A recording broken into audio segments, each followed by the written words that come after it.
Forced to work from home by your employer? Laid off or feeling depressed at home?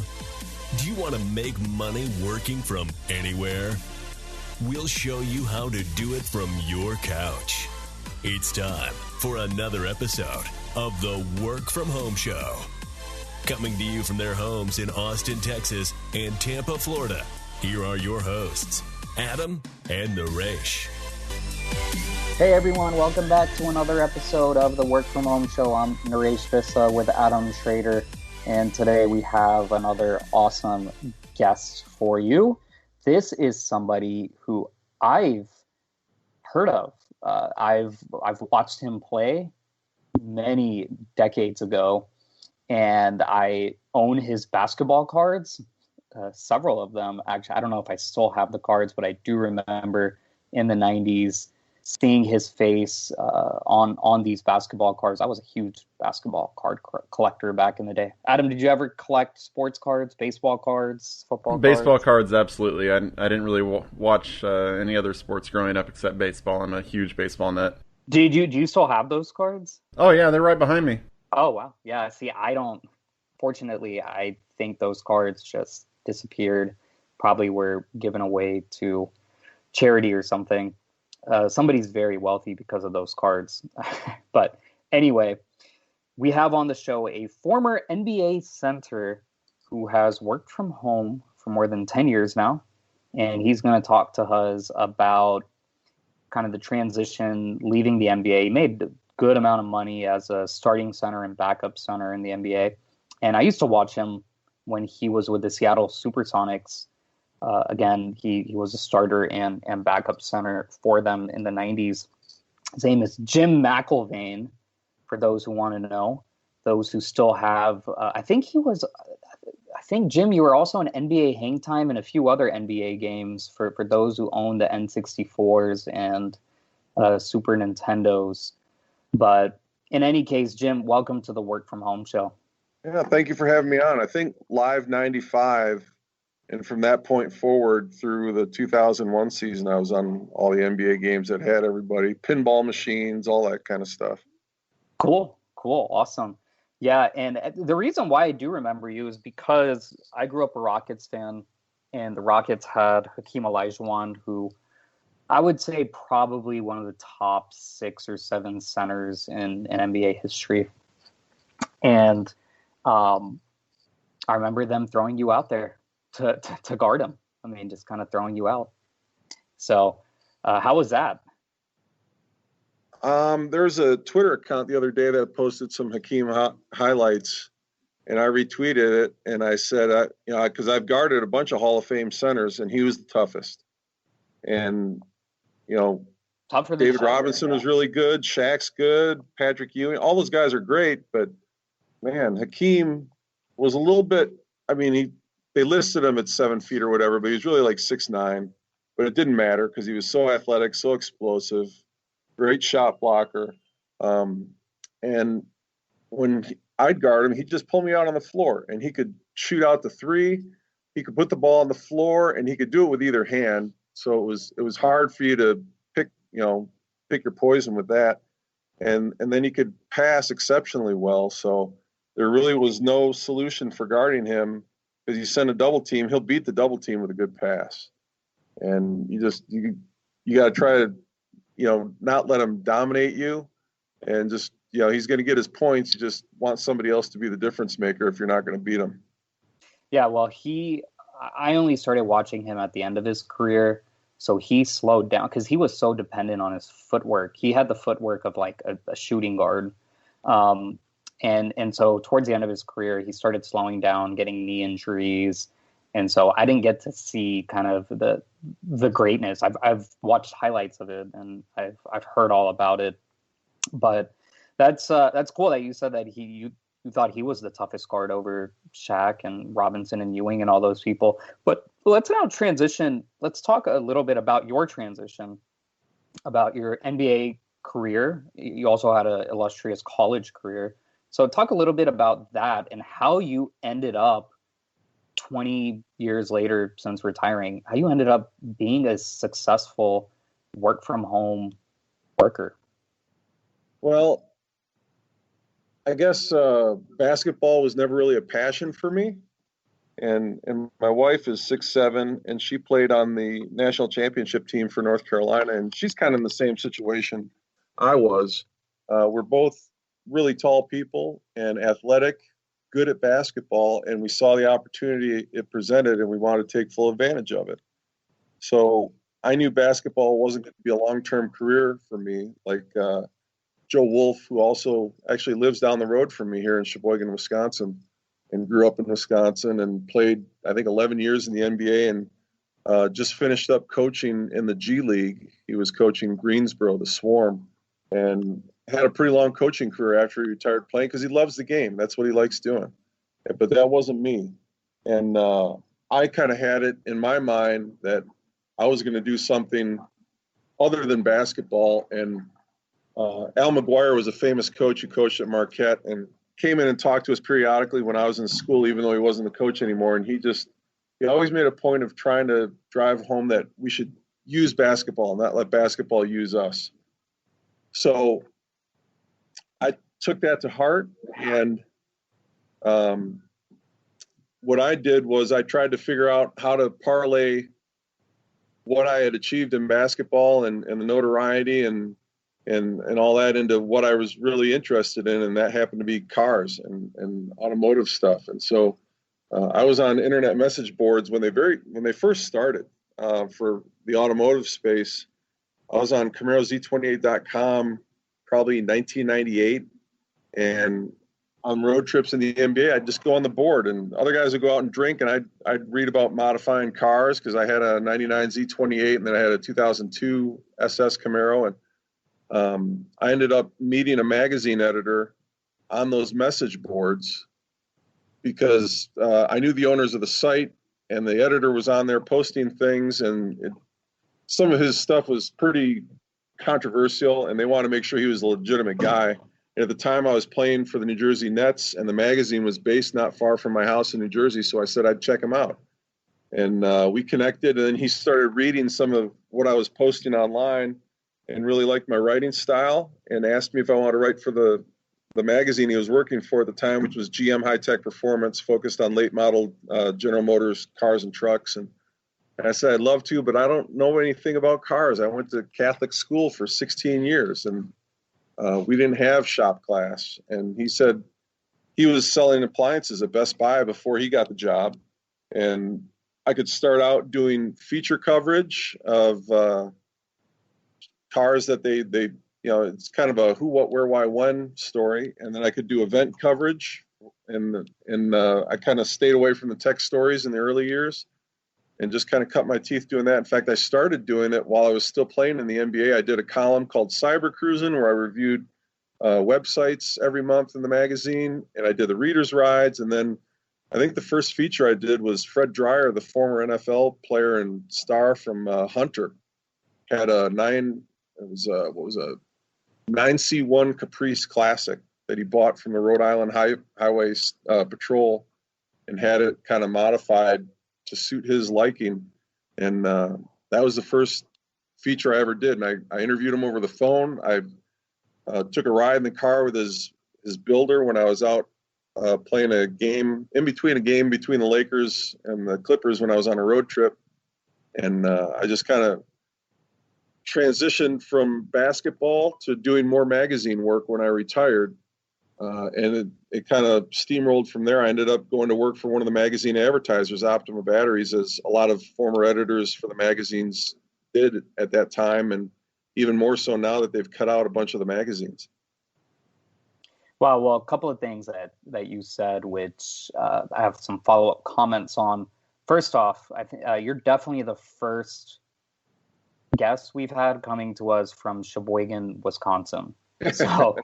So doesn't sound like the most popular place that multi-millionaire professional athletes retired to, but I think you mentioned this is where you grew up. Is that correct? Well, I grew up at a summer camp adjacent to my property, Camp Anakiji, and it's a nonprofit youth and family camp on about 400 acres here in Sheboygan County, and they own about 3/4 of Little Elkhart Lake. So I fell in love with the place from that. And I've owned a property up here for about 20 years and like I said, Joe Wolf grew up here, and there's been a handful of guys in the NBA that have come out of Wisconsin, but not too many. Caron Butler, you probably have heard of him. Yeah. He grew up in Racine, where I grew up, and he's got a couple different houses, but he still keeps a home in Racine. And Tony Smith, who played at Marquette before me and played for the Lakers and the Heat and some other teams, Charlotte, and I think he played for Milwaukee. He's back in town. He does the radio for Marquette. So there's a few, but Sheboygan is it's not what you think it is. I'm within earshot of Road America, which is one of the premier road courses in the world. And people come from all over the world to Sheboygan, Wisconsin, just to go to that racetrack. And the Kohler Corporation is based here. They were going to have the Ryder Cup here in Sheboygan this year until coronavirus canceled it. In fact, I had my home rented out for it. So there's a lot going on in Sheboygan that the name will fool you a little bit. There's more to it than just some Indian name in Wisconsin. Yeah, and you said your wife went to UNC and played there, won the national championship. Did you also attend UNC? No, I went to Marquette, which I like to remind her every once in a while. We beat North Carolina in 1977 for the national championship. But who's counting, right? Yeah, but she won hers. I have to lay claim to my schools, so there's a bit of a difference there. But no, I met her and her parents and her sister at the Olympic Festival after my freshman year. Her sister was a 3-time All-American at Vanderbilt, and her and I were playing in the Olympic Festival, and Gwendolyn came along to watch. And she had gone to so many of those because of her and her sister that she had not remembered meeting me. And then we reconnected many years later. Yeah. Kind of crazy to think not remembering to meet the 7-foot guy walking around. But one of the things you said that I loved was that you were told, to use basketball, not let basketball use you. And that's one of the things that I don't get about professional sports in our society is I tell people it is the only place where regular people root for billionaires over millionaires, because you signed your big contract and then people gave you grief as they thought you quote unquote weren't living up to your contract sometimes. Whenever, who would turn down that contract? So can you tell us about dealing with the adversity of people, not understanding or not respecting what happened in that situation? Well, no one would turn down the money, but you understand when you go into that line of work, that's part of it. It's part of the entertainment process for fans, because they're not really yelling at me because I make millions of dollars. They're yelling at their boss, who they're angry about. And they can't really yell at their boss, or they're yelling at their husband or their wife. They're taking a lot of their frustrations out on us, and that's fine. We get compensated really well for it. And there's not a guy who plays professional sports in any league who would say, yeah, I never want to make so much money that it upsets people. They'd all say, yeah, sure. I'd love to make so much money that it really pisses people off that I make this much money. Of course, those max contract guys are crying all the way. You never want to be like Scottie Pippen and finish your career saying I was chronically underpaid for most of my career. You don't want that to happen. He really was. Well, one of the other things that you said early on is that you realized, I guess when you were in high school, maybe college, but you realized that there is a life outside of just playing basketball. And that's why you pursued writing the articles, pursued the career in the automotive industry. And that's great that you realize that. And I think if more professional athletes realize that at some point in their career, it doesn't have to be when they're in high school or in college, but if they realize that at some point in their careers, all these stories that you hear about of athletes going broke, blowing through their cash within, I think it was, I saw it was like within 5 years of retirement, their net worth is like under, $100,000. Getting into really terrible investments, terrible private equity deals. I mean, you hear the stories going on, and it's never ending. It's not just athletes, it's musicians, artists, really anyone in the entertainment industry. And it's not just people in the entertainment industry. It's anybody who comes into a large amount of money in a relatively short amount of time. You can read stories all day long about lottery winners who go through the same experience. Some of them very well educated, some of them with very little education. It doesn't really matter. You know, people are still people at the end of the day, and they're prone to making bad decisions when they're put in situations they've never been in before.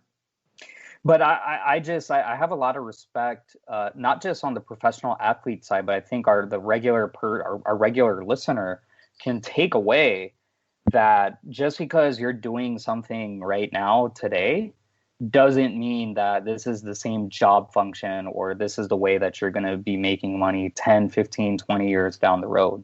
And I can tell you 5 years ago, how I made my money 5 years ago and how I make my money today, similar but different.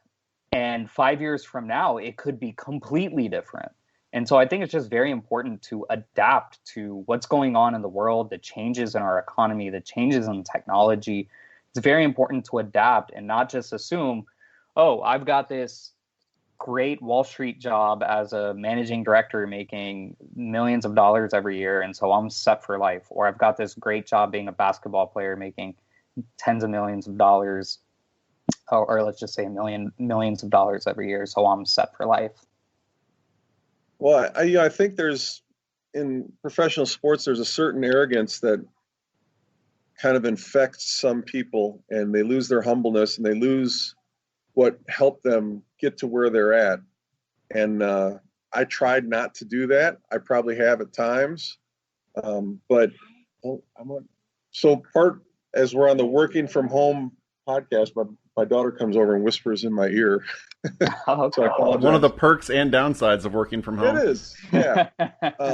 But I think there's a lot of former professional athletes that feel like there are a lot of jobs that are below them. You know, like, I was this guy. I did this. I played in front of 50,000 people. I scored touchdowns. I won awards, and I can't do that. And one of my former teammates, Vin Baker, who was a multi-time NBA All-Star, fell on really hard times. He was one of those guys that you read about who made 9 figures, not, a million. He made 9 figures during his career, and it all went away. And he had some personal issues and some issues with alcohol, but he found a good place to be at in life. He was humble. He went back to work. He was working at a Starbucks, and it wasn't like he didn't own the Starbucks. He wasn't the manager. He just was working at the Starbucks. And he started from the bottom. And, a person who can achieve in anything, let alone professional sports, if they take that same approach to anything else they have in life, they can achieve great things. And Vin is, a million miles from where he was now when he was working at Starbucks. He's, doing TV, and he's coaching, and probably has a net worth well over $1 million again. He made it all, he lost it, and he's making it back again. And I don't think he'll make the same mistake twice, because he's a smart guy, and I think he's learned from his mistakes. And there's countless examples like that. But what I did with car magazines, I didn't care if it didn't pay a lot of money. I didn't care if I was a contributing editor and I wasn't on the masthead. I like doing it. I like being around cars, and I'm a little bit of a cheapskate. I wanted somebody else to pay for it. And I found a way to do that. And I've been doing that ever since. And social media came about kind of as an extension of where I started on message boards. And then it became a situation where suddenly a brand, a nationally recognized brand, came to me as somebody who had knowledge of the industry and some basic knowledge of cars, and said, we'd like you to kind of be our voice in this world, the new world of social media. And I was shocked at how many major brands initially were just kind of, like handing the keys to the interns and saying, yeah, go post stuff on our Facebook page, and they weren't really paying attention to it. You'd never have that happen now. But in the early years of Twitter and Facebook, I was the loud voice at the Players Association and the Retired Players Association, saying, you need to get former NBA players who have decent writing skills aligned with some of these teams, because they literally have interns running their Facebook pages and their Twitter accounts and doing live streams. And would you, as a fan, like to see that, from somebody who's probably not even out of college yet? Or would it be cool for you if Sam Cassell was doing a live stream on the Facebook page for the Houston Rockets. And it's like, I grew up watching Sam, and Sam's a funny, entertaining guy. And there's a lot of NBA guys like that, but I think some of them feel like a job like that would be beneath them when it can be very rewarding, whether it's monetarily, anywhere near what they were at before or not. It's, they have a purpose in life and they're productive and they're making people happy. So you went from an environment where you're traveling all the time, you're kind of being told by your coaches what to do, when to do it, and then you leave there and you start working from home. How did you make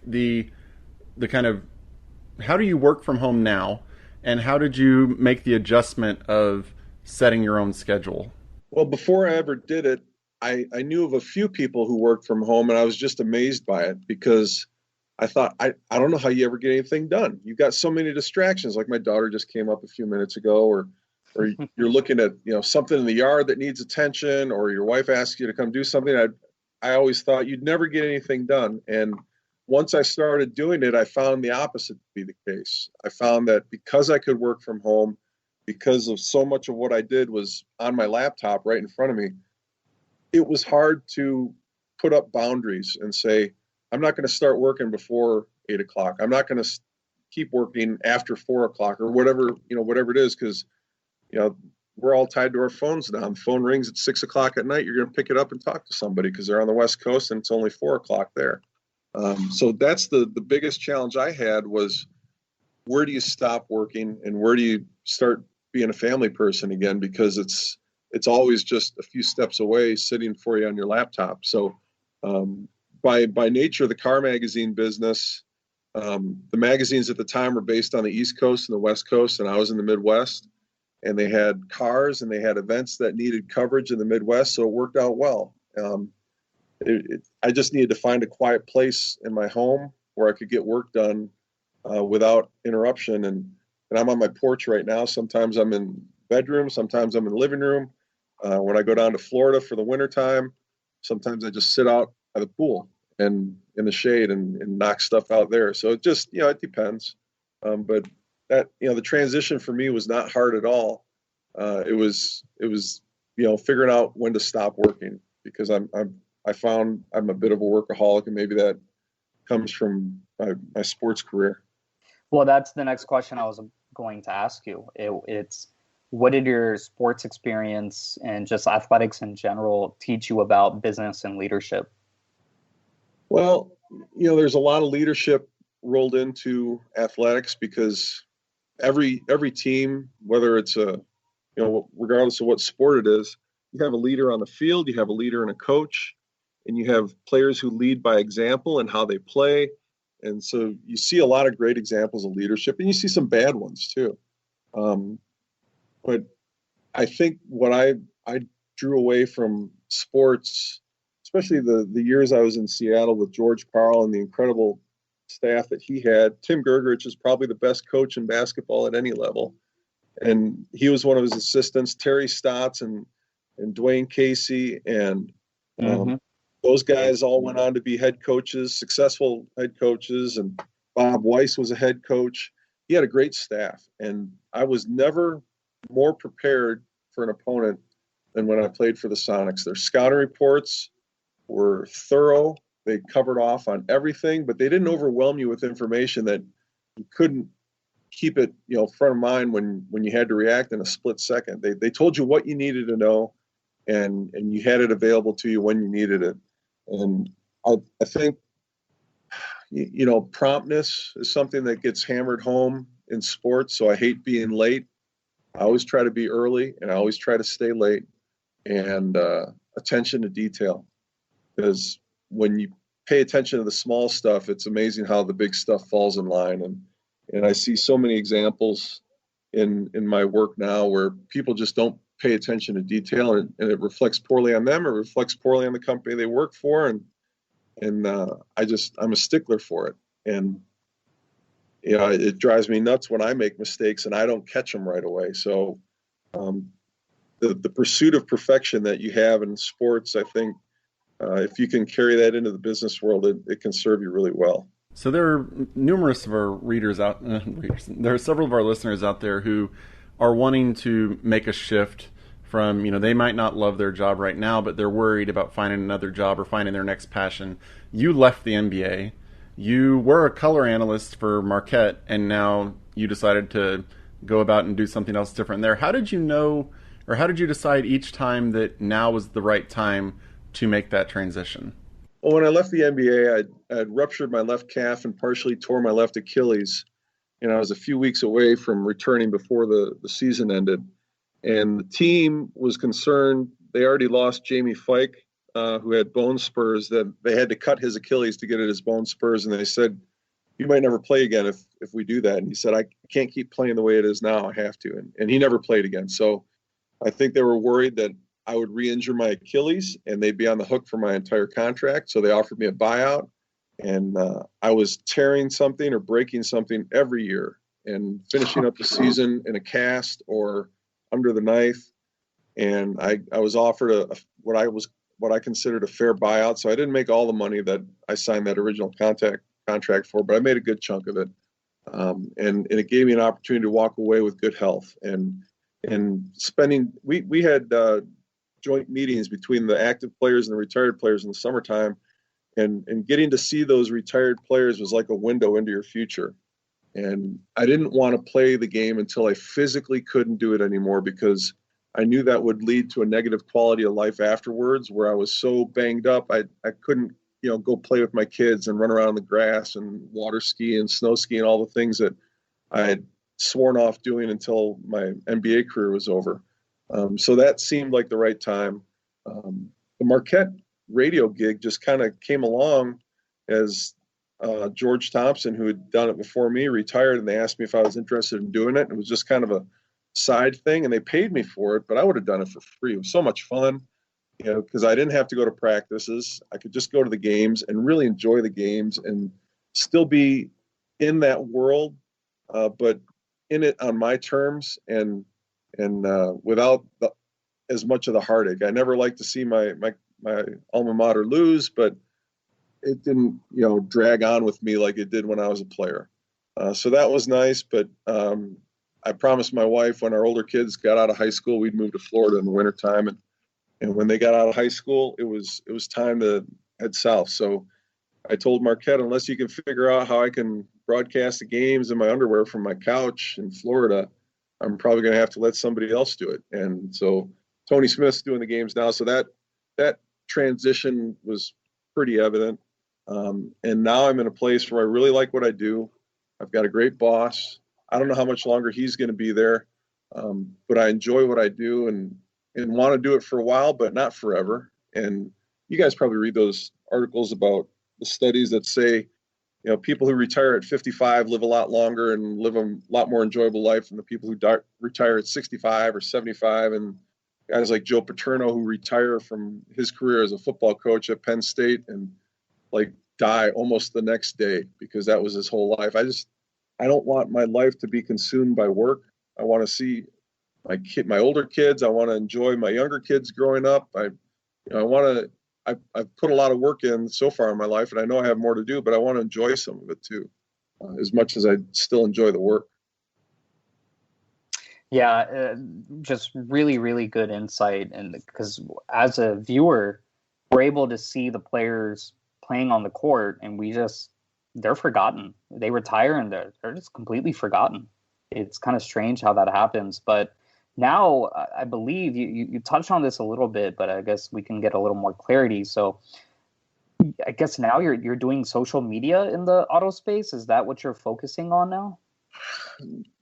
I work for Optima Batteries and I manage their digital presence. So I oversee the website, I oversee their online sales, and I do oversee their social media. So I do a lot of that.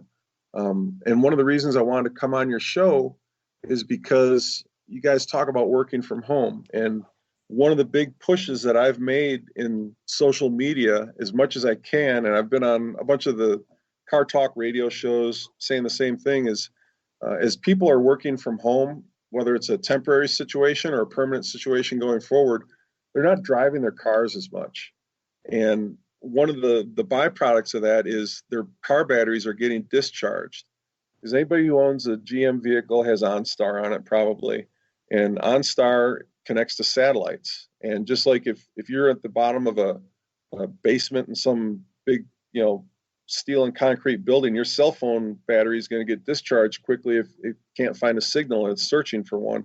And your car battery does the same thing. If it's parked in a garage and OnStar's trying to connect or something like that, there's so many things in cars and trucks these days that stay on even when the vehicle's turned off. And sometimes if you leave a key fob next to the vehicle, like you just leave it in your cup holder because you've got a push button start or something, it leaves your computer systems turned on. And these newer cars and trucks can completely discharge batteries within literally a couple of weeks. And so we've tried to go out of our way to remind people, if you're not driving your car regularly, you need to plug it into a battery charger periodically to keep your battery topped off. And the battery business, since lockdown started, has literally gone through the roof. And it's not just us. Our parent corporation, Clarios, makes batteries for AutoZone, Advance Auto Parts, O'Reilly's, Pep Boys, Walmart, Sam's Club, Costco. Everybody's buying car batteries at a rate that nobody has seen in quite some time, if ever. And it's the same for all the other manufacturers, because all these cars are sitting and the batteries are getting discharged. And instead of charging them with a battery charger, the people are just replacing them. And so it's not business we really want to have. We sell battery chargers. We'd rather have somebody buy a $90 battery charger from us than buy a $200 car battery, because it's wasteful. They don't need the new battery. They need to just keep their batteries charged. And if they're only leaving their house a couple times a week instead of driving every day to work, they've got to treat their vehicles differently. And anybody who owns an EV, all the Tesla owners, they already have this built-in mindset of, where am I going to plug my car in next and get the battery topped off again? And you don't have to be that vigilant if you have a gasoline-powered car or a diesel truck, but I always recommend to people, once a month, just plug it into a battery charger, because you might be surprised how discharged your battery is, especially if you're working from home and you're literally only leaving your house a couple times a week, maybe to get groceries. Yeah, my wife's car battery died, but not because she's been driving to work every day. And the first thing they asked whenever I walked in was, "Have you been driving your car?" And it was like, yes, I promise she has. It's not because we've been letting it die. But what are some of the big changes that you've seen during your time working for these car magazines? What are the big changes that have happened aside from electric cars? What are some of the big changes that have happened in the car world that you've liked the most lately? Well, on the magazine side, almost all of them went away last December. Motor Trend, over time, the magazines were bought by different holding companies, whether it was Source Interlink or Prime Media or McMullen Argus, and they ended up getting consolidated to the point where Motor Trend owned Chevy High Performance and Super Chevy magazine, because those were once owned by competing companies, and then you saw a lot of duplication in the content, and they ended up at a point last year where they decided they were going to move most of their business to the digital side. And they eliminated all but a handful of the enthusiast magazines. So I'm not really crazy about that. And some other ones have popped up in their wake since then, because, print magazines, some of them, not all of them, but some of them are still profitable entities. So that's been a big change. The way that people can get information about their vehicles has changed dramatically, I think, for good and bad. There's Facebook groups for every kind of car out there right now, and you can go in there, and if you're thinking about buying a Honda Civic, you can go in and ask people questions like, what's going to go wrong with my Honda Civic if I buy it? And they'll tell you all the things to look for.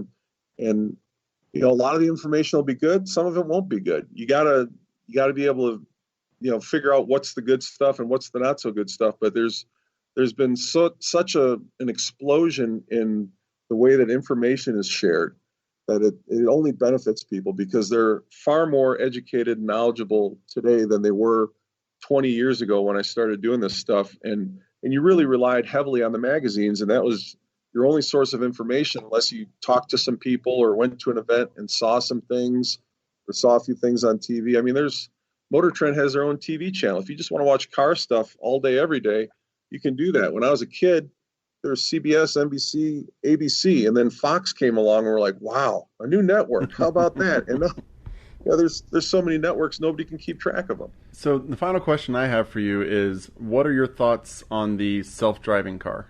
It's the future. And so how far in the future do you think it'll be? I have a daughter who's 6 years old. I think she will own a car as an adult, a car for a while. I probably have like 8. And it's not like I got a bunch of, Lamborghinis and Porsches, because I can't fit in those. I have more Saturns than you would believe. I've got a couple of old GM pickup trucks, but I think my daughter will own a single vehicle as an adult for a few years, and then she'll get rid of it, and she'll never own one again. And I think the insurance industry will be the driving force behind it. Once they get, the technology is pretty much there for the most part. There's a couple of goofy things, like if there's an accident and a vehicle needs to be driven on the shoulder to avoid an accident, they haven't quite got that sorted out yet on a large scale. Even people familiar with Uber and Lyft will tell you they haven't got it sorted out that you shouldn't be putting your 6-year-old or your 8-year-old kid in a car with a complete stranger and sending them off somewhere to a piano lesson or a soccer practice. So the same thing is true for autonomous cars. You can't put a 10-year-old kid in an autonomous car, because what if something happens? They're out in the middle of nowhere, and then a 10-year-old kid is by themselves. So they got to get some of that stuff sorted out. But once they do, autonomous cars will prove themselves to be so much safer than human-driven cars that the cost for insurance to drive your own car will go up dramatically. And it'll only the wealthiest of the wealthy people will eventually be able to drive their own cars on public roads before they're probably done doing that entirely. And at the same time, there's a reason companies like Google are getting involved in autonomous cars, because going in an autonomous car is going to essentially be as free as Facebook is for all of us to use right now. You just imagine you want to go somewhere, you call up a Google car and it'll come get you, and you get in the car, you give, either your account automatically gives them some of your personal information, or you enter some of your personal information, you give them a destination, and your phone gets disabled, so you can't look at your phone, and the inside of the car is comfortable, it's couch-like, and you'll just see ads the whole time. If you're going to a restaurant, it's like, hey, would you like to go to our theater afterwards? Or you're going to the movies, hey, here's a discount to use at this restaurant. And they just serve ads to you, and the ad revenue will pay for the access to the autonomous car, and the volume of cars on the road will drop dramatically. It'll be a huge shift, because on the busiest day of the year, you guys might be surprised to know this, when there's more cars being driven than any other day of the year, there's only about 5% of cars being driven on public roads. The rest of them just sit. And you can go past any airport parking lot and see examples of that. And so there's a lot of cars that just don't get used. And as autonomous cars take over, people aren't going to need to own their own cars. And I have a car, and I have a truck, and I have a hot rod, and I have this, and I have that. And it's going to go away. And so the automotive industry is going to be reshaped. And I think that's part of the reason probably why our parent corporation, Clarios, used to be owned by Johnson Controls and was sold. It'll be really profitable for the next 20, 25 years. But when the car park starts shrinking, because nobody's buying cars anymore, because they're all using free autonomous cars, there's going to be less need for tires, less need for brakes, batteries, cars in general, and all the components that go along with them. So much of our economy now is tied to people who work at car dealerships and gas stations, and all that's going to fall by the wayside, and electric will be the future. That it'll be a giant shift in our society, and it'll happen in my lifetime, certainly in your lifetime as well. And it'll be interesting to see how that goes. But I think the transition will be smooth for the younger generations, because they're already conditioned for it. Everybody with a smartphone, anybody under 20 years old, they're getting carted around as they grow up, and they're just watching videos and TV and looking at their phones. And when the proposition comes along that you can continue doing that and your vehicle will just drive itself, these people will latch onto that and embrace it. And it'll be, a couple holdovers from the older generations that'll say, no, I like shifting gears and I like driving my own car, but they'll be shrinking with each passing day. Yeah, you're the insider here, so you probably have more connections and analysis, but I actually think the autonomous vehicle is going to be massively adopted By the time your daughter turns 16, I think not. You laid out a picture of a kind of like a new society. I think that's a little more down the line. Maybe like you said, when your daughter's in her 20s. I think by 2030, we're going to see the fully autonomous vehicle. It's already. I've been in a couple of them in test markets, and I think the current recession, the lockdowns, the virus has accelerated a lot of innovation that was being worked on. And now all of a sudden it's like, okay, let's bring this to market quicker. So that's just kind of my opinion. I think by 2030, you'll see a pretty good chunk of the population owning the autonomous vehicles, but not what you said. Yeah. But not what you said, where Google just shows up 2 minutes after you press a button and they're showing you all these ads. So that certainly is the future, maybe 15, 20 years down the road. Probably 15. Yeah. We'll see that. That's just my thoughts. Yeah, it's amazing to see how it's all coming together. There's so many cars, Tesla's on the road today. All Elon Musk has to do is flip a switch, and those cars are ready. The higher end BMWs and even I've rented Subarus that were semi-autonomous, and they pulled up to a stoplight. They stopped. As long as my fingers were touching the steering wheel, they accelerated and turned the corner and did it all. And it's, the technology is basically there, and it's just a question of when it'll come in and make these sweeping changes for us. And I'll tell you, there's people who are a couple steps ahead of this, and they're tech people, and they're buying up parking ramps and parking lots in metro areas because there will no longer be a need for those. Cars will drop people off and find their own parking spot or go pick somebody else up and continue to be used. And so there's going to be a lot of redevelopment going on with those parking spaces and parking ramps. And what's going on right now with coronavirus is probably going to be a preview for these folks, because I think you're going to see a lot of unused office space going forward. And so all these people that were looking a little longer term with these parking and vehicle properties are probably looking a little more short term now with some of these commercial properties, saying, what can we do with this? Can we convert it into some kind of residential living or something that we're going to plan to do 15 or 20 years from now with all these parking ramps? And so there's people that are they're set up and ready to take advantage of these situations, even when it hurts somebody else. Somebody else is ready to capitalize on it. Great. Well, Jim McIlvaine, thanks so much for coming on the Work From Home show. It's been a really, never imagined having such a thoughtful and insightful discussion with a former professional athlete. You've gone on to do really, really good, big things. Former NBA center who has worked from home for more than 10 years now, played for the New Jersey Nets, Seattle Supersonics, a few other teams, played at Marquette University. The website, and maybe you might want to correct me if I'm wrong here, but it's optimabatteries.com. That's the correct. Website? Okay. You can just Google it too. It'll pop up. Okay. optimabatteries.com.